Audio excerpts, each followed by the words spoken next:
Hey everyone, welcome back to Portal of Wisdom. I'm back today with another story for you.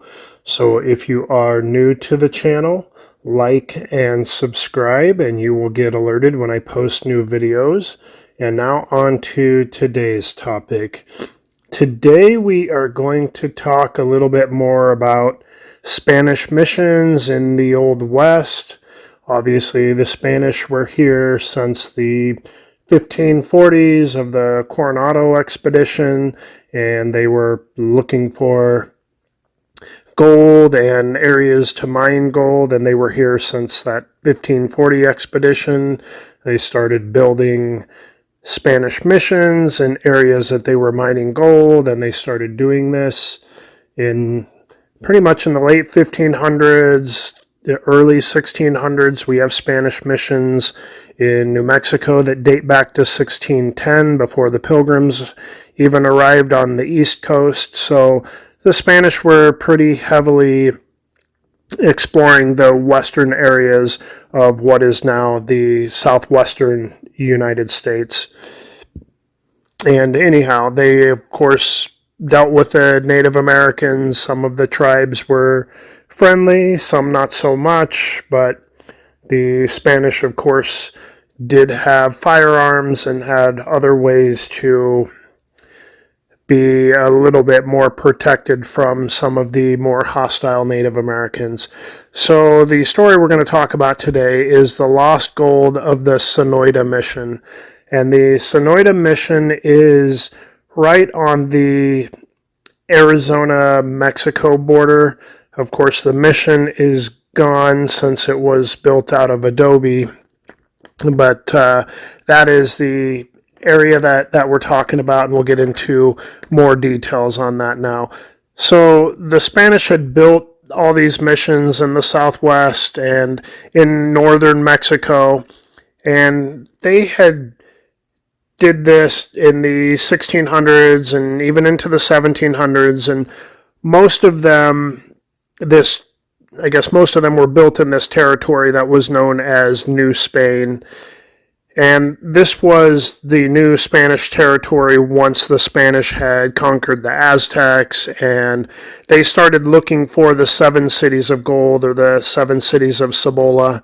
And this was, I guess, legend from the Aztecs that in the northern reaches of their kingdom, there were these cities that were made out of gold, and there was extensive amounts of gold. And so, of course, this definitely piqued the Spanish's interest in finding these cities and finding this gold and these riches. And so they wanted to go into these northern areas, these northern deserts and other areas of what was New Spain, and later obviously would become Mexico, and part of it the United States.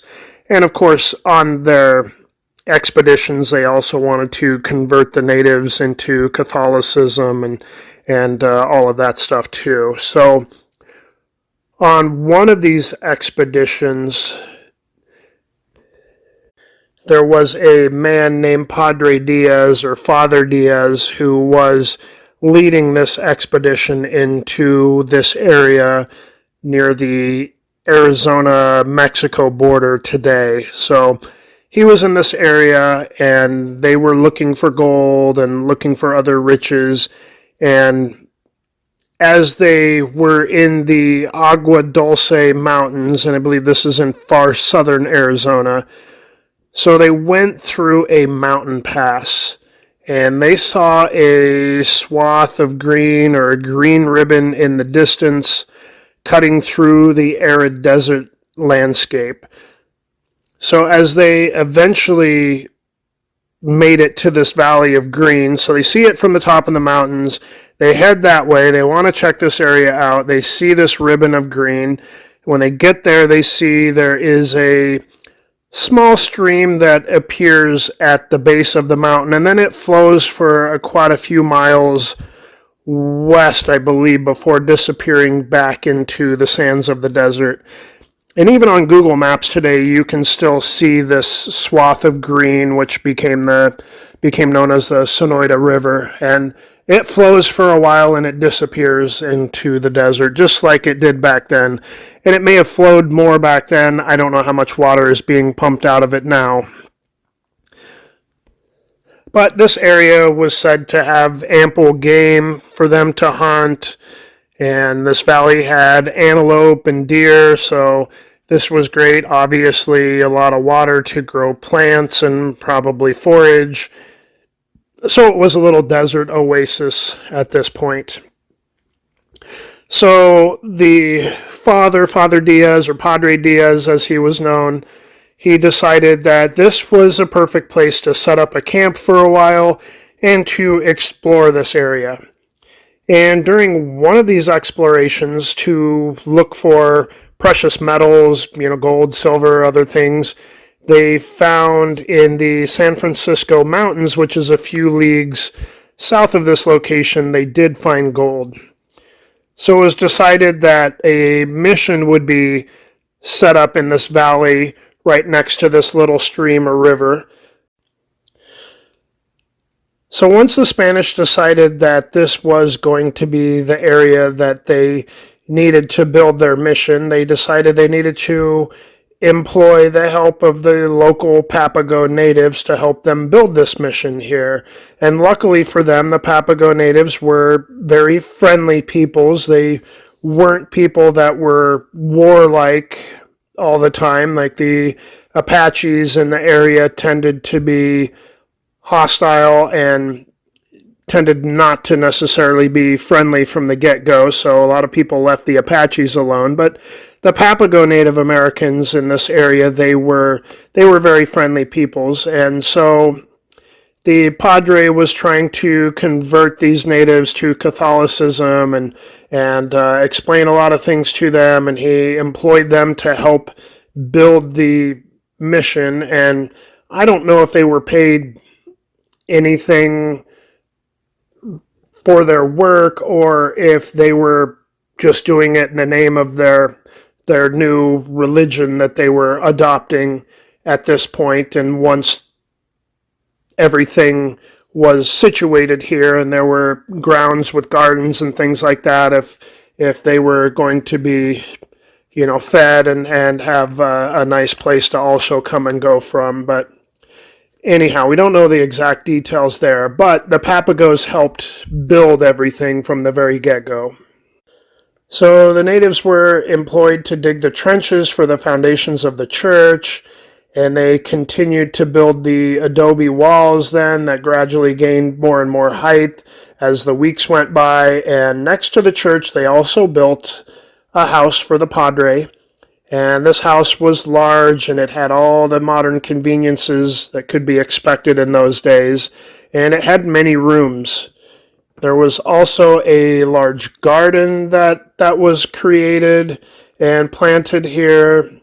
There was a tall wall that was built around the whole area, which was said to be approximately 5 acres for the whole property, and the wall was built around to provide protection against the Apaches, as the Apaches were generally hostile and the Papago Native Americans were generally friendly, and apparently maybe the Papagos didn't always get along with the Apaches, and the Apaches didn't always get along with the Spanish either. So next to all of the buildings were the walls that went all around the property, and everything was painted white. So it sounds like the church was painted white, the walls were painted white, the Padre's house was painted white. It was said to be quite a sight from a distance away, all this bleach white in this drab desert landscape. It really shined in the distance. So once all of this was done, a small aqueduct was trenched in to bring water from the spring-fed river, and this allowed them to have fresh water for drinking and bathing and washing clothes, and even to have an extensive garden and have water to water all the gardens and grow food to feed all of the people.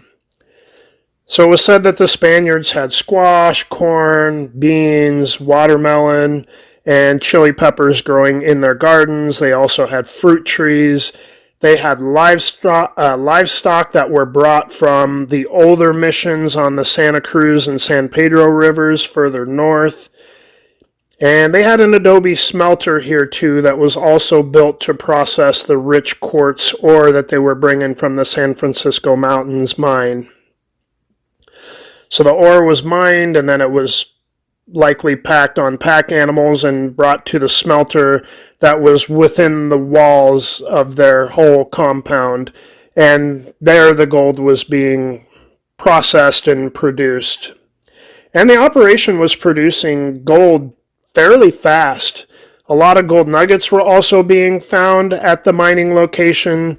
And so the gold nuggets were put in buckskin bags, which were also starting to accumulate.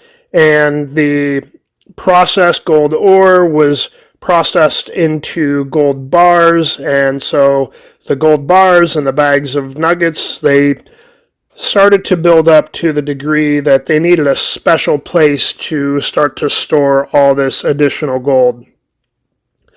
So a secret underground room was constructed under the mission for this purpose. And the Padre and the other Spaniards at the Sonoyta mission, they had done quite well for themselves. They had amassed a lot of gold, even though they had to send a yearly pack train to Mexico City with 1/5 of the gold processed for the year. And this gold made its way into the coffers of the King of Spain, and this was known as the Royal Fifth. So anytime there was a gold mine going on in the New World, the people in control of it could mine it and could keep a lot of the gold, but 1/5 of what was mined had to be sent to the Spanish treasury or the king, and that was called the Royal Fifth. And it seems like the rest of the gold they could do with as they pleased and use it for, paying their people and trading for goods that are needed and various things like that. So as the Padre aged, he spent more time in his garden, and he needed more Papago servants as he aged and couldn't do as much for himself. And it was said that he liked to have some of the prettiest, youngest Papago girls as his personal servants. And many of the older women took care of the house and the cooking and the cleaning and the gardening and a lot of the other chores around the gardens and around the house of the Padre. And it sounds like around the grounds there were quite a few more Papagos that had daily duties and chores and things that they needed to do. But by this point, many decades after the founding of the mission, the gardens were thriving with many fruit trees and vines like peaches and pomegranates and figs and grapes. And as the Padre got older, it was said he became meaner and more stingy and less agreeable and more difficult to work with. And the Papago peoples had become more disillusioned with the whole operation in this valley and the mine due to longer hours they were being forced to work at the mine and in the gardens, and it sounds like a lot of the men were working in the mines. And in the beginning they were happy to help and they believed the Spanish were good people, but as time went by it seemed they maybe were not so sure that they liked their situation anymore. Now they were working longer hours, even more than in the beginning, and the men were toiling in the mines for all hours and working exceptionally hard, and the women were working for the Padre or on the grounds, handling a lot of the gardening and the fields and producing clean food and water and washing lots of clothes and just various other things. So it seems like they had almost no free time, like it had almost become a slavery type of situation. So the Papagos got to the point that they couldn't really take it anymore. And normally, like we said, the Papagos were very peaceful people, and it would take a lot to push them to the point of being violent. But when they were crossed to this degree, they could be every bit as fierce as the Apaches. And the Papagos started to secretly plan a revolution as they now wanted to be free of the Spaniards who they deemed as their oppressors. And they weren't agreeing so much with this white man's religion anymore. So the day finally came on one spring day in 1750. On that particular day, the church bell rang for morning prayer early in the morning. The sun hadn't even begun to start to come over the horizon yet, and all the native men started making their way from the surrounding hillsides to the walls of the mission. So this day, the native men had all of their native women stay home and not report to work inside of the walls. It was a warm spring morning, but the report said that the Papago men showed up with long blankets covering themselves. Once inside of the walls, the chief gave the signal, and all the native men pulled tomahawks from under their blankets and did away with Padre Diaz and the two visiting priests from the Altar mission and any of the other Spaniards inside of the walls. So the Papagos then threw the three bodies of the priests into the underground chamber with the gold, and then proceeded to tear down the adobe walls of the church and all the other buildings and walls. So this was the catalyst for the uprising of 1750 or 1751 that led to the killing of a lot of missionaries at Caborca and other Spanish missions, and the plundering of missions at Bac and Guavari, and it caused them to be abandoned. So this was the catalyst that caused all of that to happen. So the mine in the San Francisco mountains was covered over by the Papago with logs and dirt, and the mine that was known as the Santa Lucia mine had never been found since then. Many years later, old Dr. Juan, he was a Papago native, he told a story on his deathbed. And Juan was said to be 128 years old. Now, that might have been a stretch. Likely he was quite old. Maybe he was in his 90s. Maybe even he was around 100, but 128 seems like a little bit of a stretch. But anyway, according to the story, old Juan was pretty old. And he had been quite old that at the time that he was dying, which was probably in the mid to late 1800s, he told a story, and he told the story of that uprising that happened around 1750. And he said as a boy, he had a habit of playing around in the fading ruins of the church. So after the priest had been done away with and the walls had been torn down and there was just ruins and remnants of this Spanish mission location, old Dr. Juan had been a boy at this point. He had been playing around in these ruins. And one day, he said, after a good rain, he noticed an iron ring on the ground. And it appeared to be attached to a slab or a flat rock of some kind. So Juan said that he pulled on the ring, and it was attached to a slab, and the slab kind of slid out of place, revealing a stairway leading down into a chamber. So he said as he climbed down, he looked around and he saw stacks of gold bars, and he saw rotting bags of buckskin that held gold nuggets that were then spilling out of them. And then as he turned around, he saw three skeletons, which frightened him immensely. So at this point, he ran up the stairway, he placed the slab back over the hole of the chamber, and he said nothing of his discovery because he was scared and he probably didn't want to get in trouble for playing amongst these ruins that he was not supposed to be at. So old Juan had told this story on his deathbed, and it was also said that the Papago around this time had avoided the old mission and the old mission ground site because they believed it to be haunted, and they felt that there were bad spirits there, and so they claimed that They would see some flickering lights above the location at night, and everyone was told not to go near it. So this was another reason that old Juan never went back and never told of his experience, because according to their Papago legend, they were supposed to avoid this place. It was haunted, it held evil spirits, it had bad memories from their people. And so as far as anyone knows at this point, the treasure and the old mine could very well still be there. Now they are on the Mexico side.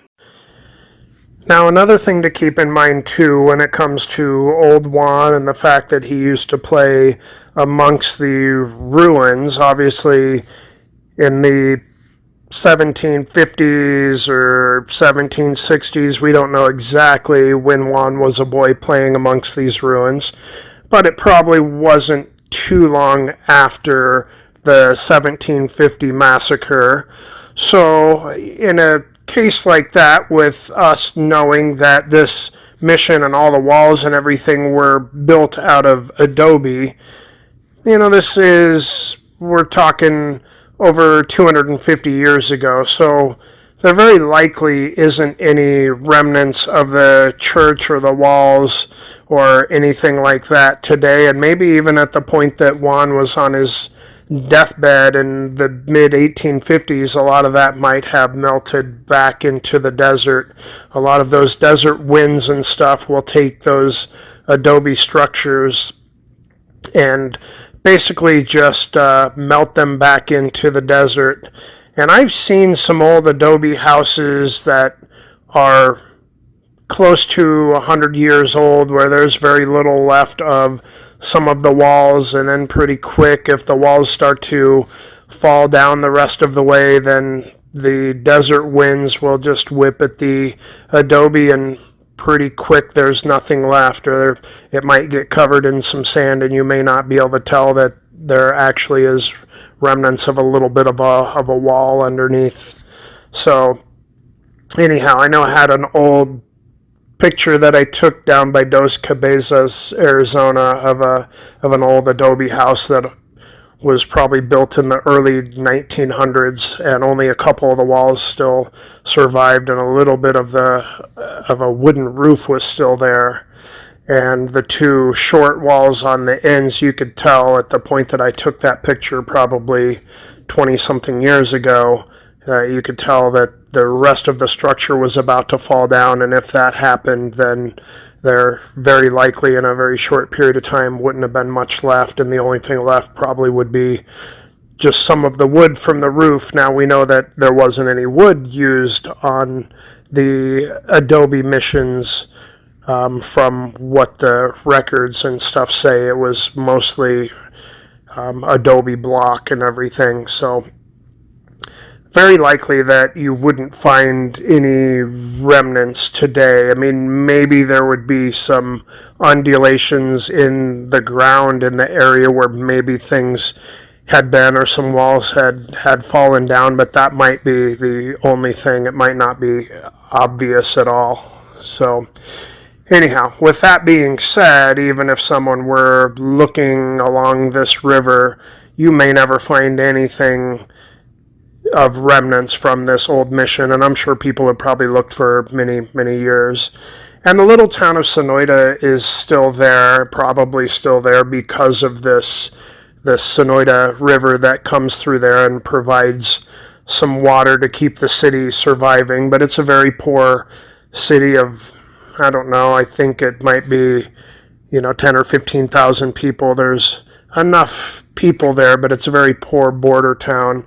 And then when you get out of Sonoyta to the south and you head down toward the Sea of Cortez, it's pretty much open desert nothingness. You do go past the San Francisco mountains, these volcanic mountains and stuff there. There is like a park there where I think you can go and actually check out some of that countryside, and that's probably about the only place between Sonoyta and the Sea of Cortez where there's any sort of civilization at all.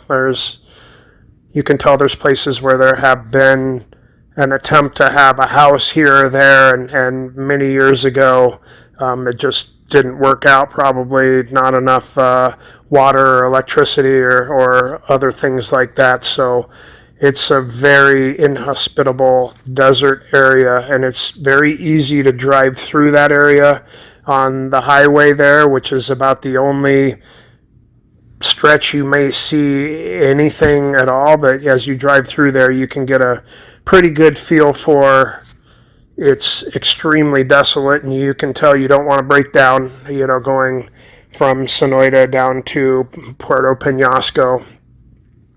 And of course, when you get to the coast there at Puerto Penasco, then there's a good sized town again and everything. But between Sonoyta and there, where the mine was somewhere back in there, there's still almost nothing, and almost no roads or anything exist today. So it's very easy to think that there could still be an old lost gold mine back in there. Now, of course, this is Mexico, and the old mission likely is on the Mexico side too. So, it's one of those things where people can enjoy the story. I don't know what all the laws and legalities are for Mexico. If you were going to go try to look for something, you'd want to look up that stuff. We're mostly telling the story for just the amazement of the story and the fact that we love these kind of stories. But that is the story of the old Sonoyta mission that may still have a lot of gold bars and gold nuggets, and the old Spanish mine that they were mining it from. So thanks for listening.